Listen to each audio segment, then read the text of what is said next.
Okay.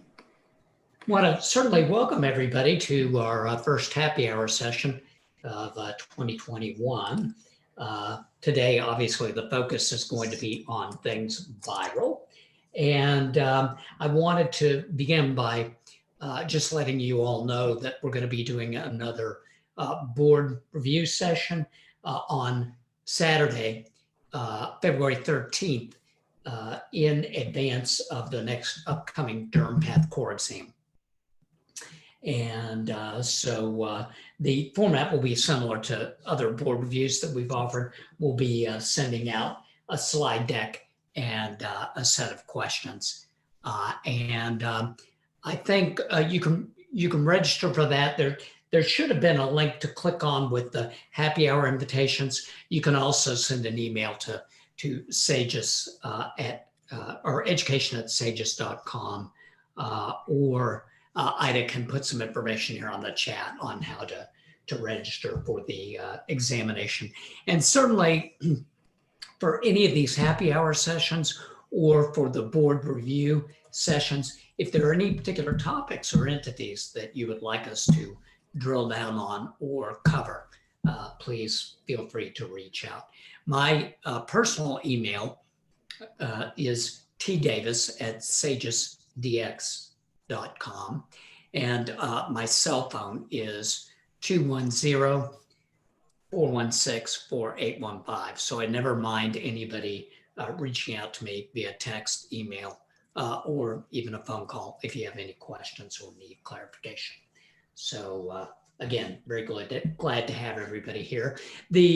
As you guys know, once you register for the board review session, after those sessions are done, the discussions will be on Saturday, the 13th. The sessions will be recorded and uploaded to our YouTube channel.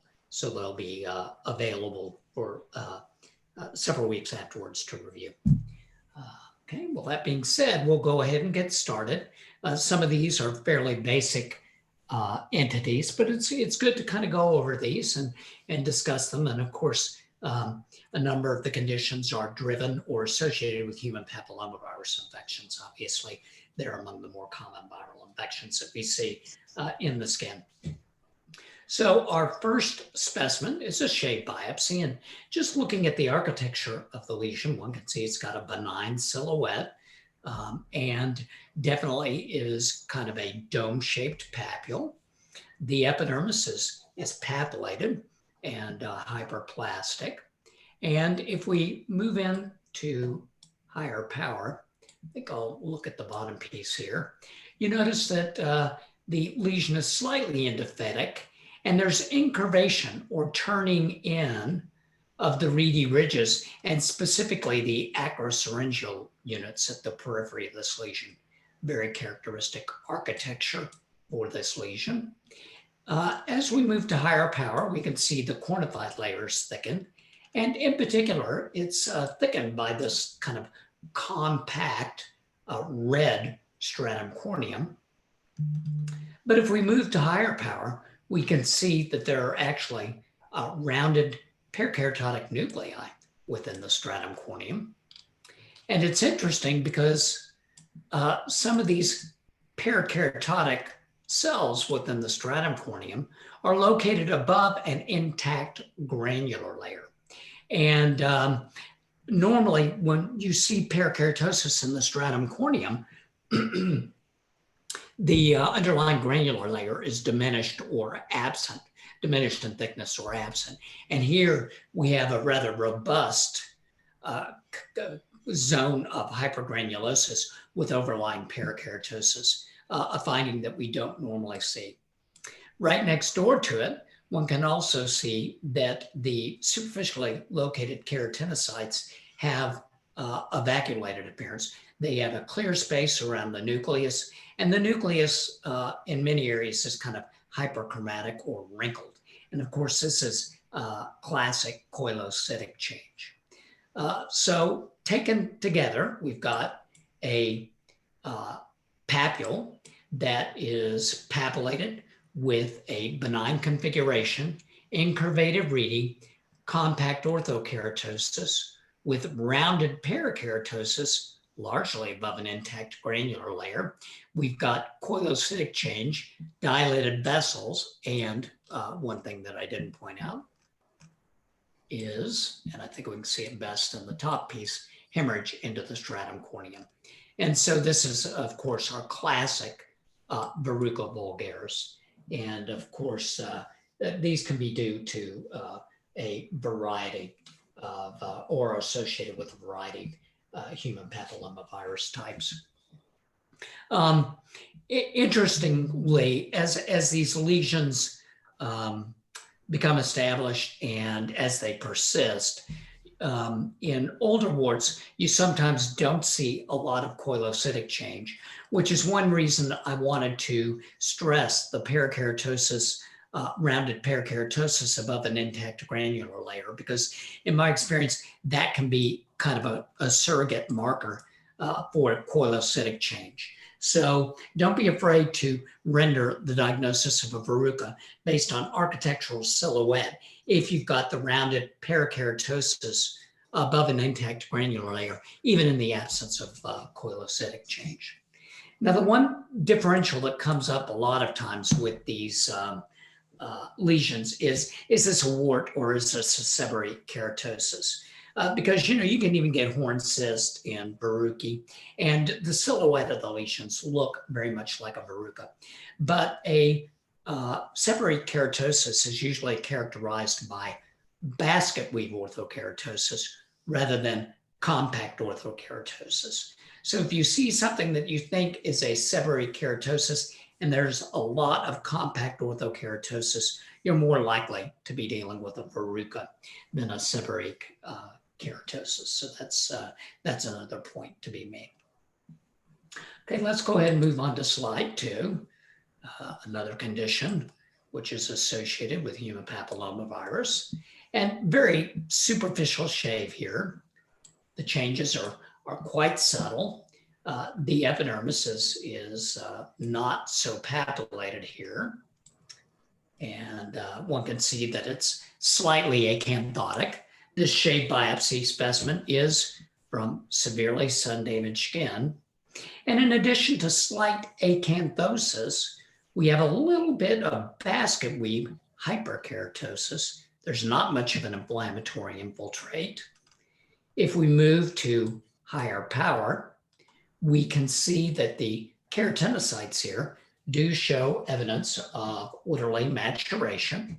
But as we move into the upper spinous layer, we again see these superficially disposed vacuolated keratinocytes. And you can see that many of the keratinocyte nuclei have these clear spaces or vacuoles around them, a little bit of keratohyalin granules out at the periphery. But unlike the coilocytes that we saw in the Verruca vulgaris, these keratinocyte nuclei are round, not wrinkled or folded or kind of shriveled. And they also are not particularly pycnotic. And because these kind of look like bird's eyes or owl eyes, these are frequently termed bird eye nuclei or bird-eye keratinocytes. And they're very characteristic of a Verruca plana. This is a pretty florid example of a Verruca plana in that we've got these bird's eye nuclei across the biopsy specimen. As you're well aware, Verruca planae can be quite small.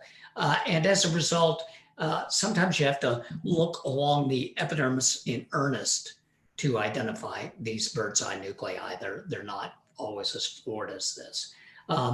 Again, another useful clue is the presence of basket weave hyperkeratosis. And because there's not much of an inflammatory infiltrate here, this really kind of falls into the group of invisible dermatoses. And so if you're going down that differential, in other words, if you look at a biopsy and there's not much of an inflammatory infiltrate in you don't appreciate a lot of changes at scanning magnification. If you do see basket weave hyperkeratosis, a couple of things to think about are, one, Verruca plana, so look for these bird's eye nuclei. The other condition that is pauci-inflammatory that tends to be associated with vascular weave hyperkeratosis is tinea versicolor. It's that brawny scale, but usually you can readily identify the short stubby hyphae and spores of tinea versicolor. Okay, so let's go ahead and move on to slide 3. Another condition associated with human papillomavirus. And in this bisected shade biopsy from acral skin, the very thickened stratum corneum, we have an endophytic proliferation here, kind of this almost this cup-shaped depression in the epidermis. The surface of the specimen, the epidermis, is a little papillated or slightly exophytic centrally. And we can see that this proliferation is contiguous with the epidermis. The redi are kind of incurvated. And what's striking is the presence in this particular case of these coarse red cytoplasmic inclusions within the cytoplasm of these keratinocytes. Not only are they coarse, they're kind of variable in size. They almost look like calcium or foreign material, but they're red or eosinophilic rather than blue. And again, note they're variable in size and shape. They're present within the cytoplasm, and they don't compress the nucleus. They kind of surround the nucleus, but not uniform at all. And this constellation of features, of course, is very characteristic of Myrmecia type warts. These are deep palmoplantar warts, usually associated with the HPV type 1. The one thing that can kind of look like this is Molluscum contagiosum, but as we'll see in a subsequent example, the Henderson-Patterson bodies, they're variable in color. They can be either blue or kind of purplish or red. They're round and more uniform, and they compress the nucleus, unlike these coarse and variably sized cytoplasmic inclusions that you see in a Myrmecia. Okay, let's go ahead and move on to slide number 4. Slide number 4 is a bisected shade biopsy. And again, what we have here is a somewhat endophytic proliferation. This is a little more subtle than the last, but one can see emanating from the undersurface of the epidermis, these kind of cup-shaped depressions with a little bit of basket weave orthokeratosis. These have kind of a scalloped border. There's not much of an inflammatory response. And as we kind of zoom in, we can see these large eosinophilic, some of them are slightly blue in the center, intracytoplasmic inclusions. Now, unlike the inclusions in the Myrmecia that we looked at, these are much more round, much more uniform in shape, and they tend to compress the nucleus of the keratinocytes. And of course, this is Molluscum, which is a pox virus.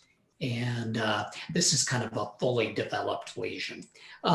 In very early lesions, what one sees are these invaginations in the epidermis. And one of the earliest changes one tends to see is kind of swelling or early ballooning of keratinocytes. And sometimes you can begin to faintly appreciate the eosinophilic inclusions in keratinocytes. There's one right down here that I'm going to circle. And if you biopsy at the edge of a lesion or biopsy a very early molluscum, this may be all that you see. The other lesions that can be kind of hard to recognize with molluscum are those that are ruptured. And as you all know from taking care of patients, when these lesions rupture, they're very pro-inflammatory. They induce a very intense inflammatory response, and the lesions just blow out. And sometimes you have to search the inflammatory infiltrate for a keratinocyte containing a molluscum or Henderson-Patterson body. And so sometimes you have to, again, hunt quite a bit to find these. But fully developed molluscum, generally not a problem. Okay, and I put it in this sequence because they do kind of look a little like Myrmecia. Okay, let's go ahead and move on to slide 5. And we have a bisected punch biopsy. This is from hair-bearing skin. And this bears some similarity really to our Verruca plana in that there's not a real intense inflammatory response here. The epidermis is mildly acanthotic, okay? And we've got a cornified layer that is thickened by basket weave orthokeratosis. So in this instance, we have basket weave hyperkeratosis. Now this is much more pronounced than in the case of the Verruca plana that we saw, but the epidermis is more acanthotic. And if we go in and look at the keratinocytes, we see a very distinctive change. You'll remember in the Verruca plana, the keratinocytic nuclei had a halo around them, or they were vacuolated. In this particular condition, the keratinocytes in the spinous and upper spinous and granular layer become somewhat ballooned. You get intracellular edema, and within the cytoplasm, what one sees is this kind of granular or foamy blue material. Doesn't compress the cytoplasm, and this appearance is pathognomonic for Epidermodysplasia verruciformis. The lesions, of course, clinically look like flat warts very frequently, which accounts for the histologic similarity on architecture to Verruca plana.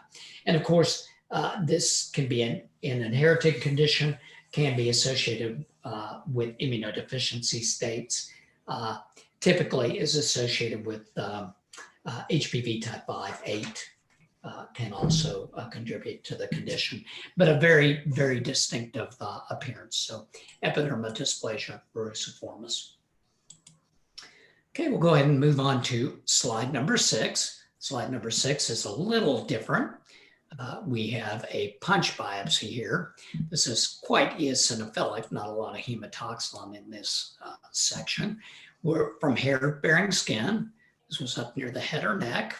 And what one sees within the epidermis is a cystic structure. It's got a little bit of a complex architecture. And this cyst is lined by squamous epithelium, stratified squamous epithelium, and it is keratinizing with interposition of a granular layer. We've got a little bit of compact rather than basket weave orthokeratosis, a little bit of parakeratosis. And if we look at the wall of this cyst in areas, we begin to see this little rounded parakeratosis above an intact granular layer. And some of these cells actually almost look a little like coilocytes. And so the lining of this cyst has HPV type changes or viral wart-like changes. And this is a Verrucous cyst. And it really represents a human papilloma virus that preferentially involves follicular epithelium. Usually the follicular infundibulum becomes infected, the nuclei with HPV, and it can become endophytic. And so Verrucous cyst really is a cystic verruca involving follicular epithelium. Sometimes these are quite large, but this hypergranulotic lining with kind of vacuolated keratinocytes and rounded para within the stratum corneum is very, very characteristic of a Verrucous cyst. Let's go ahead and move on to slide 7. Slide 7 is a shade biopsy, which has been serially sectioned. And this has been partially tangentially sectioned. It was probably laid down. And so we may be looking at a cross section here. But one can see that this has the architectural configuration of a squamous papilloma. Was probably pedunculated and very papillated. And so, and just an occasional on the nexal structure. So looking at something like this, one might think about the possibility of a skin tag, an acrocordon, or a fibroepithelial polyp, or possibly a tag-shaped SEB, or DPN, something like that. But what's distinctive about this is the stratum corneum. And if we look at the stratum corneum, we can see that we have compact orthokeratosis. And again, you'll notice we have the coarse granular layer and rounded parakeratosis above an intact granular layer. We have dilated vessels here. And I'm going to look around. We actually have in a few areas some vacuolated keratinocytes that have kind of more of a vesicular appearing nucleus. And this is a Condyloma acuminata. So generally, I tend to think about Condyloma when I see something that looks a little like a squamous papilloma that has, and I'm thinking about a seborrheic keratosis or a skin tag. But when I begin to see a compact cornified layer and the vacuolated keratinocytes or rounded parakeratosis above an intact granular layer, I tend to think about Condyloma acuminata. And of course, there are a variety of HPV types that can be associated with condyloma. And the HPV typing can be done via PCR or in situ hybridization. So I've got a question here. I can go ahead and take it because we've got time here. So let's go ahead and go to slide 6. Saw some clefting, thought looked more like gout. Is that typical for verrucous cysts? So we'll go on back there. I could see looking over here how you could think about gout. What we have going on here, we've got some cornified cells, and we also have a little bit of cholesterol clefting over here. So these aren't crystals, they're really cornified cells because the cyst has likely ruptured and a little bit of cholesterol clefting as well. Usually with gout, you can see needle-shaped clefts, but you can't see any structure in the holes. So hopefully that helps. If you have any other questions, please feel free to email me. And what I can do is either send you some photo mics so you can compare them side by side or go over with you on PathoCenter. Okay, let's go ahead and move on to slide 8. I'm going to tilt this. Okay, slide 8 is a trisected punch biopsy. Again, head and neck, not head and neck, an area where there are terminal hair follicles and sebaceous glands. In actuality, if we kind of zoom in here, one can see terminal hair follicles. There actually is an increased number of smooth muscle fascicles, kind of a few enlarged sebaceous glands, and in this bottom piece, one can see markedly dilated glands with evidence of decapitation secretion, suggesting an apical-rich area. And so given the constellation of findings with the increased terminal follicles, smooth muscle bundles that are readily apparent, and the apical gland show this is likely from genital skin. The lesion itself is gently papillated. The epidermis is mildly acanthotic. And if we start looking at the keratinocytes themselves, we can see that in areas there's evidence of disordered maturation. Some of these nuclei are hyperchromatic and a little pleomorphic. I'm going to move to another piece because in areas there was evidence of full thickness atypia of keratinocytes. Again, I think everybody can see that these nuclei are very pleomorphic, variable in size and shape. Some are hyperchromatic, and there are even a few scattered mitotic figures evident in these sections. Now, the atypia, you'll notice here, is extremely focal. And this lesion is kind of papillated with a little bit of compact orthokeratosis. And this is an example of Bowenoid papulosis, which of course is caused by HPV types. And this is just kind of, if you will, bad HPV. HPV type 16 is the one that's most commonly associated with Bowenoid papulosis. And the degree of atypia that you see in Bowenoid papulosis can be somewhat variable. So most lesions will show a silhouette that looks like a condyloma. So you've got a little papillated lesion. And sometimes you'll just see areas where the atypia, where the nuclei are a little bit crowded and hyperchromatic. In other areas, you get full thickness atypia. And rarely you'll see a biopsy of Bowenoid papulosis, especially if it's partially sampled and the atypia extends to the edges, that you really cannot distinguish from classic Bowen's disease. And so that's why correlation with clinical findings is critically important. If I see something partially sampled, full thickness atypia side to side, and I've on the genital skin and I've got no history, usually I'll sign it out as Bowen's disease and say, lesion extends to the edge of the specimen. If this was one of several small papules or hyperpigmented lesions, this likely represents Bowenoid papulosis rather than squamous or Bowen's disease. But histologically, you can't always distinguish the two, except in a case like this when you've got a small area of atypia and the architecture looks like that of a condyloma. Okay, so let's go ahead and move on to slide 9. Okay, slide 9. Again, this is a very eosin-heavy slide, not too much hematoxylin. It's probably been projected a lot. And we have a punch biopsy. There's a pretty robust inflammatory infiltrate, superficial and deep. It's perivascular and somewhat interstitial, so it's likely mixed. And obviously, what catches your eye is the epidermis.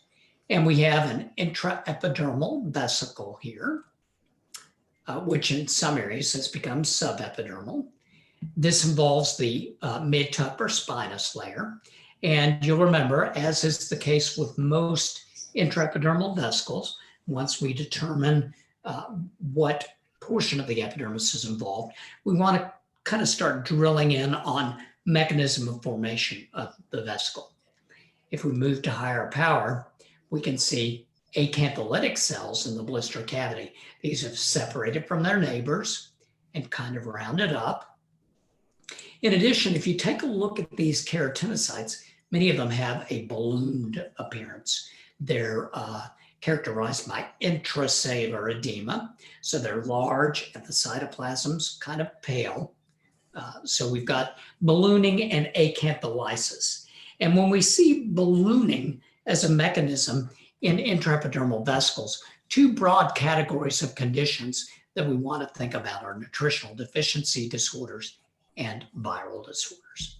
Now, obviously, looking at the papillary dermis here, there's extensive hemorrhage and there are a lot of neutrophils, a little bit of neutrophilic nuclear dust, and we even have vasculitis in these sections. Notice the fibrin present within the wall of these vessels.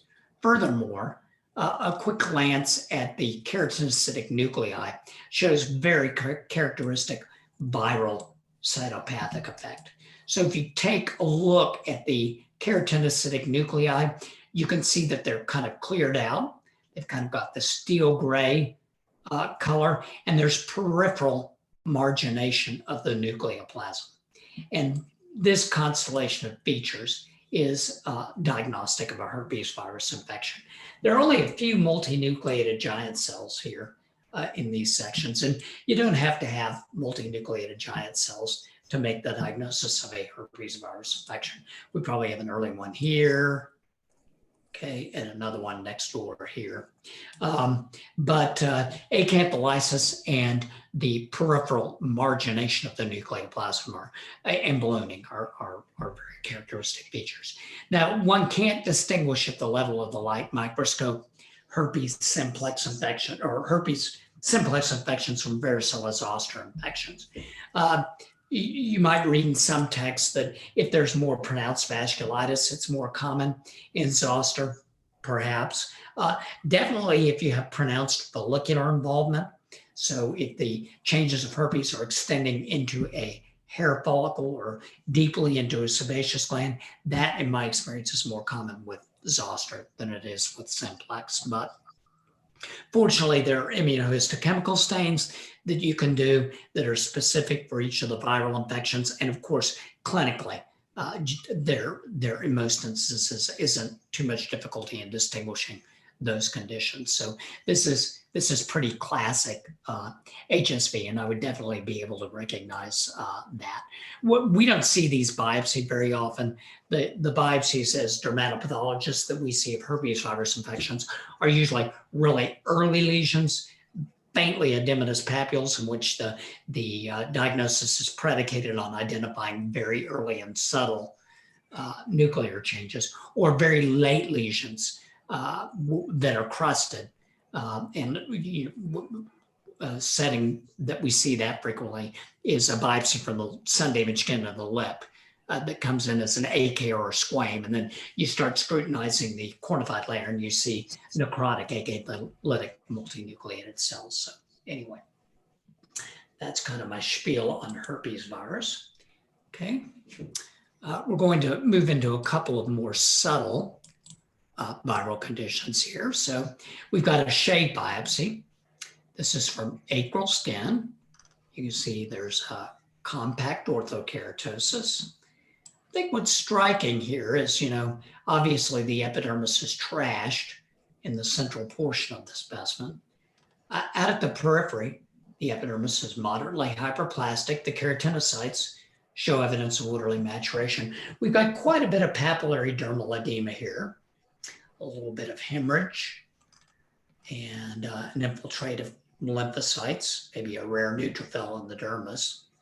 Centrally, we've got this intraepidermal blister that's kind of blown out and becomes subepidermal. And if we take a look at the blister, we can see several mechanisms of formation operative. One, necrosis. There are a lot of necrotic keratinocytes. Two, ballooning. These cells are quite swollen with pale cytoplasm. And again, they're necrotic. The nucleus has dropped out. And as the consequence of ballooning, we're beginning to see end stage, as a result of that process, reticular alteration. So the cells basically become so edematous that they explode, and the cytoplasmic margins kind of coalesce and form this net-like or reticular network. And so generally reticular alteration is the result of extensive ballooning.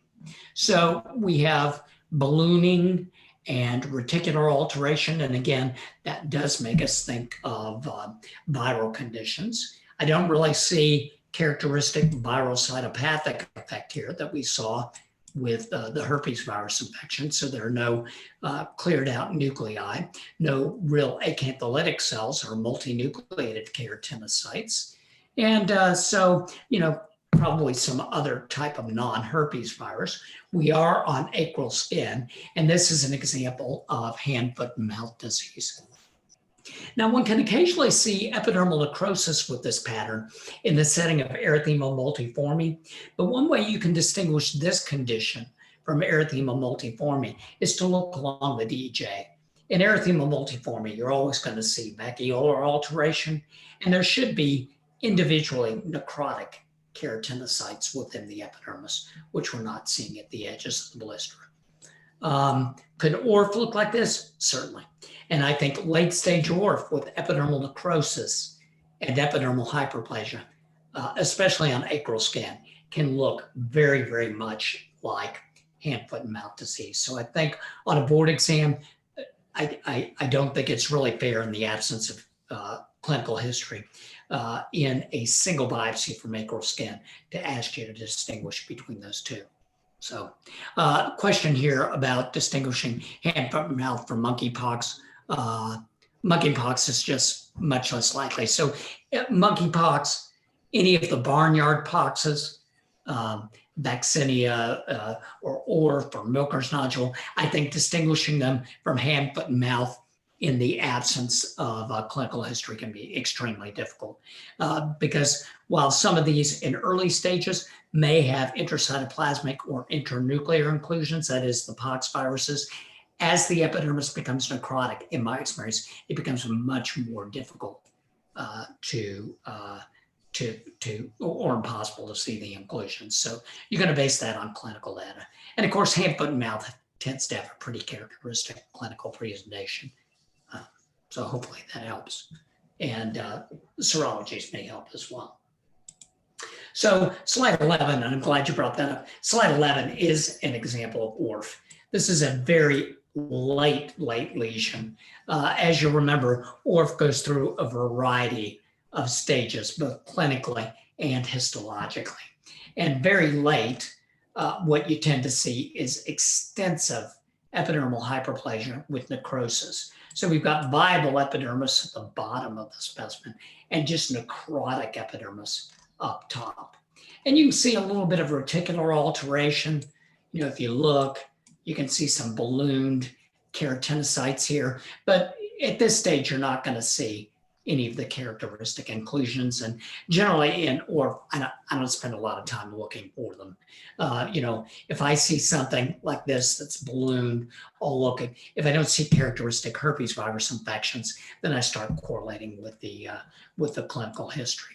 One thing that you tend to see in ORF late in the course is kind of more of a mixed cell infiltrate. A lot of times you'll see lymphs, and as is the case here, eosinophils and neutrophils. I've never seen that in hand, foot, and mouth, but I've seen it regularly in ORF. The other thing is, you know, most lesions of ORF are solitary papules or plaques.